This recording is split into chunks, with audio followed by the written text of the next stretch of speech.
değişmezsin. Sen hep aynı sensin durduğun yerde. Ama herkesin hikayesinde başka bir iz bıraktın.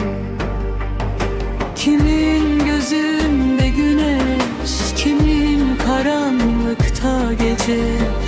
Birinin umudu oldun, birinin yükü, birinin derde. Çünkü insanlar seni kendi kırık aynalarından görür. Her bir bakış başka bir renk verir, başka bir yara açar. Sen değişmezsin, sen hep aynısın. Ama yansıman bakanın kalbi kadar farklı.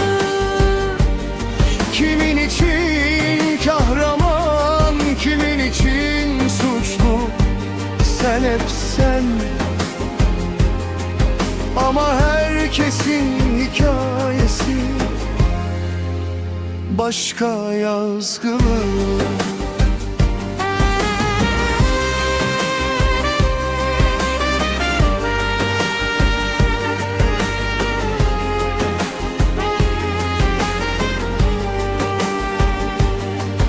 Bazen sevgiyle dokunur eller sana.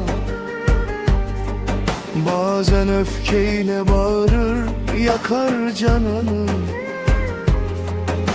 Bir an gelir, adın olur özlem. Bir an gelir, taşır hayatın ağırlığı. İnsanlar seni kendi kırık aynalarından görür. Her bir bakış başka bir renk verir, başka bir sızı bırakır ömrü.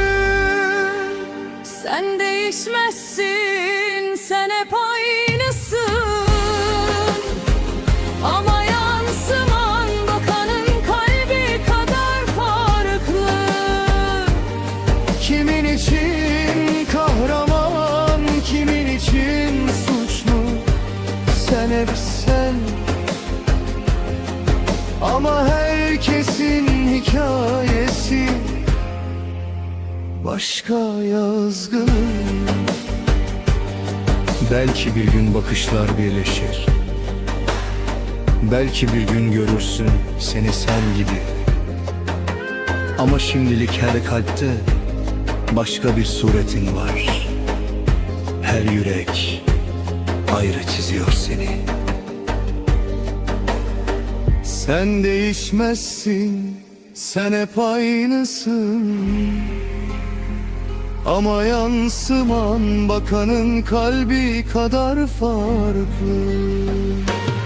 Kimin için kahraman, kimin için suçlu.